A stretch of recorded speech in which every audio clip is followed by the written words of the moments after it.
Hello नमस्कार दोस्तों, अभ्यास एकेडमी परिवार के यूट्यूब चैनल में दोस्तों मैं आप सभी लोगों का स्वागत करता हूं। दोस्तों आज का जो लेक्चर है वर्ग 3 वाले स्टूडेंट के लिए स्पेशली और उन लोगों के लिए है जिनका अभी सिलेक्शन हुआ है।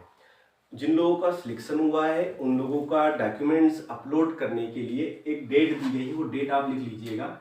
ध्यान रखें 29 दिसंबर से 4 जनवरी, ठीक है। अंतिम जो लास्ट डेट है डॉक्यूमेंट्स अपलोड करने की वो 4 जनवरी है। इसके बीच में आपको डॉक्यूमेंट्स अपलोड कर देना है। अब डॉक्यूमेंट्स अपलोड करते समय आपको क्या क्या जानकारी या क्या क्या ध्यान रखना, उन चीज़ों का आप थोड़ा सा ध्यान रखें जब आप डॉक्यूमेंट्स अपलोड कर रहे हैं उस समय। तो सबसे पहले बात तो ये है कि जिन लोगों का आरक्षण के अंतर्गत सिलेक्शन हुआ, आरक्षण का मतलब जाति के आधार पर यदि अपन बात करें तो आपका कास्ट सर्टिफिकेट लगने वाला है, ठीक है जी। तो कास्ट सर्टिफिकेट जो आपको लगाना है वो डिजिटल वाला लगाना है, ठीक है। डिजिटल वाला आपको लगवाना है। यदि आपके पास डिजिटल नहीं है, पुराना यदि कोई सा है, ठीक है, तो आपको वाला अपलोड नहीं करना है। आपको कौन सा करना है, डिजिटल वाला लगाना है।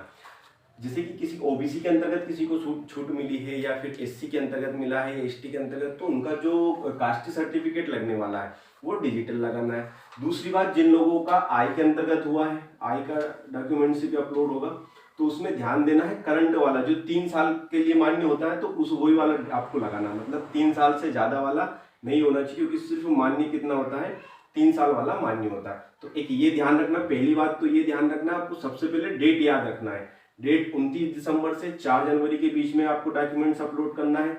यदि जाति वाला आपको अपलोड करने का है, यदि आप ओबीसी से हैं या एससी या एसटी से, तो आपको डिजिटल वाला लगाना है। आय की यदि मैं बात करूँ तो जो 3 साल के लिए मान्य होता है आपको वही लगाना है।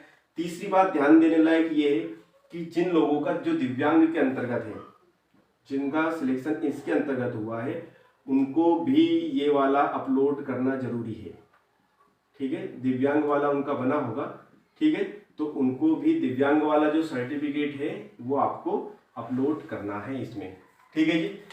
तीसरी बात ये, चौथी बात ये है कि आपको किसी भी अधिकारी या किसी भी व्यक्तियों को फोन नहीं लगाना है। यदि आपको किसी भी प्रकार की दिक्कतें आती है, ठीक है, तो आप क्या करें, एक वेबसाइट लिख रहा हूँ या जीमेल आईडी, उस पर आप सभी लोगों को जो आपकी समस्या है वो उस पर सेंड कर दीजिएगा, ठीक है। तो जीमेल आईडी में यहाँ पर लिख रहा हूँ, ठीक है, MPDIABHYAVEDAN@gmail.com, ठीक है।